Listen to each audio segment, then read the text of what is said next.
Welcome back to Sunday Live. It's great to have you in studio with us, and you are a crusader for anti-FGM. But aside from that, you come from a community that practices FGM, yes, but you avoided the cut. Let's start there. How and why did you avoid the cut, and why did you become a crusader? Julie, you better use the word ran away from the cut. Wow. Yeah, that's how I avoided it. Well, as you've rightly put it, I come from a community who practice female genital mutilation. But my refusal to undergo the cut was informed by a story that my teacher told me. And I tell you, story sells. My teacher is a senior chief laborer now, he's retired. Came and I was in about class 3, 4 there, and he told us about stories of Luo ladies who are not circumcised. And he said they drive cars, they are lawyers, they jail men. And what I was running away from is the burden of carrying salt lick all the time. That is the job of ladies, carrying salt lick to our animals.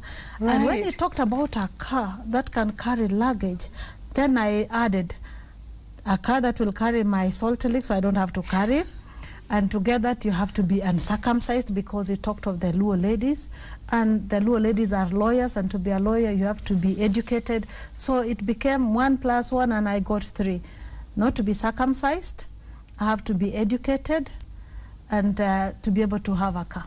But that teacher was unique, because in most communities where FGM is practiced, the narrative is completely different. Yeah.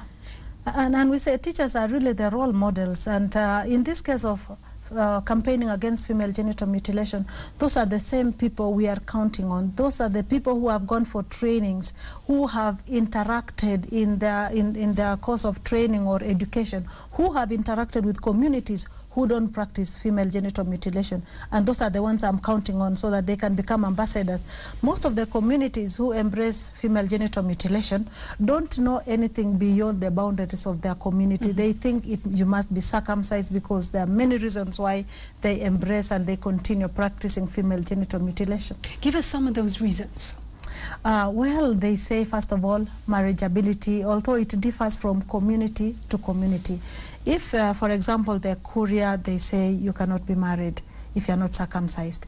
Yet the same Kuria men marry women from other communities who are not circumcised.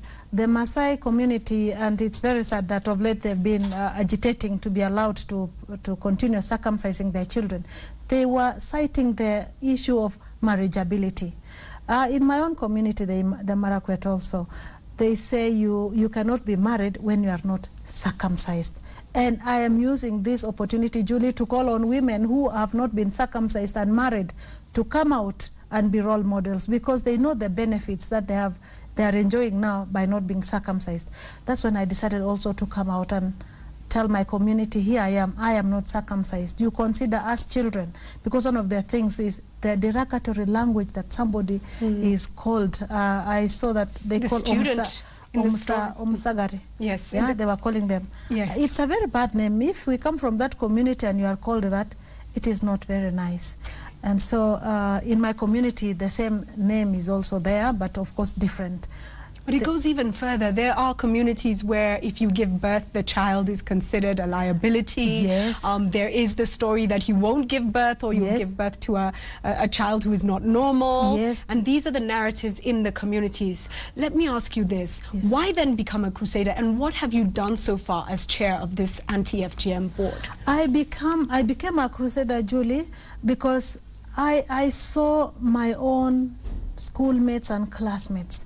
Their destiny was just destroyed after their cut, because immediately they see it as a rite of passage from childhood to adulthood. After circumcision, you are an adult and you get married.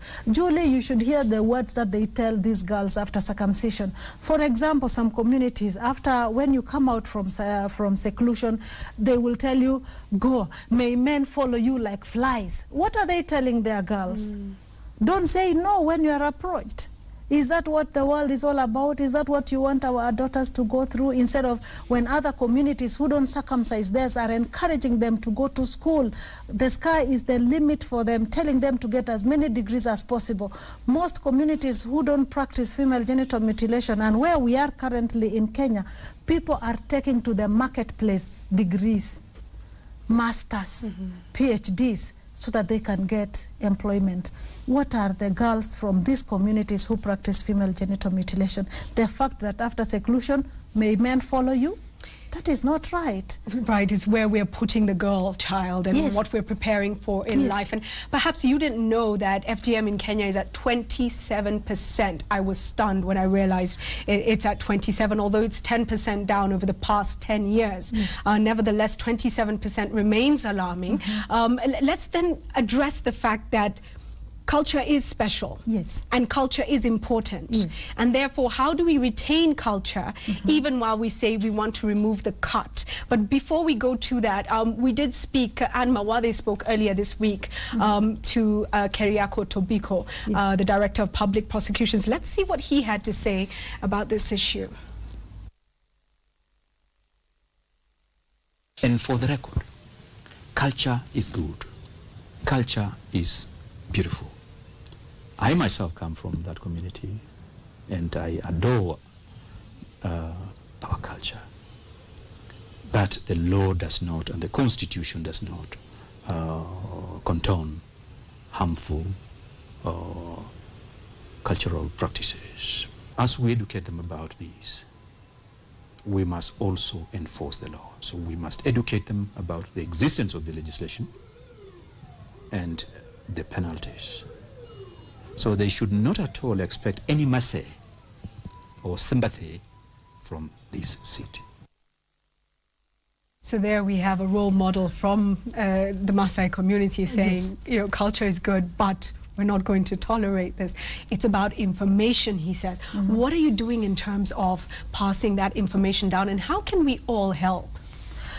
Julie, let me just take you back. If people understood what female genital mutilation is all about, we would not even be discussing this. We would have already abandoned female genital mutilation, because here you are cutting a normal organ. Why you are cutting the most sensitive part of a lady? Why God created them and put it there for a purpose?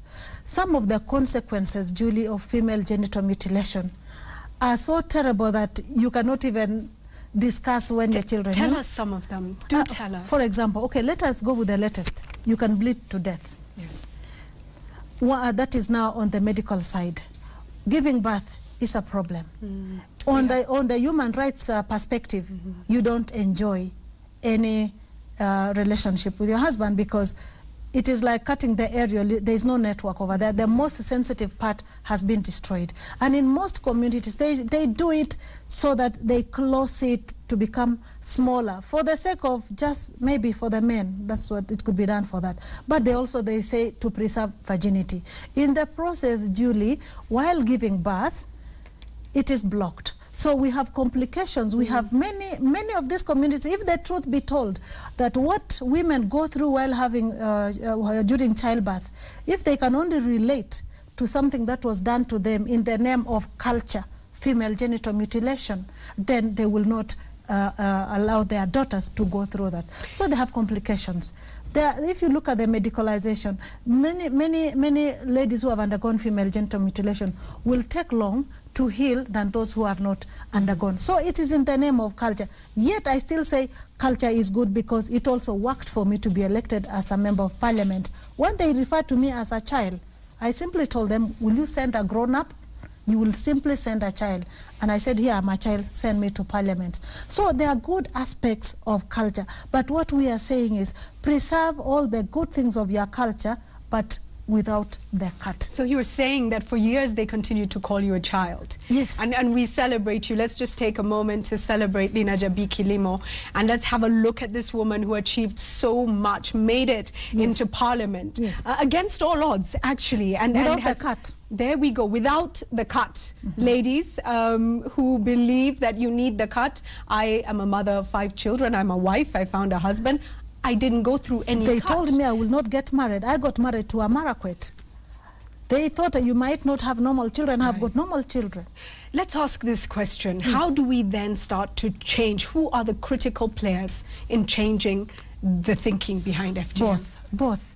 Because if the men do not Both men marry... and women. Yes, both men and women. Because you can see the issues they raise is marriageability. You will not be married if you are not circumcised. So we need men who can marry and circumcised ladies. And we also need ladies to take a stand and say, this is our body. These are the challenges we go through. We will not be able to do the natural thing that God ordained us to do, giving birth, when we are circumcised. So it has to be both ways. We're seeing police complicity in certain instances in areas where you have police officers who actually believe in the cultural practices. We've seen chiefs who have been involved as well. What would you say to people in roles of responsibility on this issue? Some of them have been giving the reason that that was a NGO or civil society's movement telling us to abandon our culture. But what we are telling them now, this is our constitution, Julie. You look at chapter 1, article 2, sub-article 4. You look at the children's rights, chapter 53, article D. It talks about customary practices that are not in contandem with this, that they are null and void. And you can see Mr. Tobiko has said the same. And so this is where the government came in to say no to female genital mutilation, because it's about protecting the rights of the vulnerable, and in this case, it's the girl child and the women of this country. Thank you so much for making time to be with us on Sunday Live. I do have to tell you, we showed you pictures there of some of the implements that are used, but we did not show you the graphic pictures of the girls and the actual female genital mutilation. They were just far too graphic. If you want to see them, Google it. They'll all come up. Google female genital mutilation. Or faces of FGM. Faces of FGM. You cannot look at them. Okay, I understand. You, actually, I was told by Linah that some MPs collapsed when they saw these pictures, and that's how they got the support. So have a look. Thank you once again for coming in studio. We move now to take a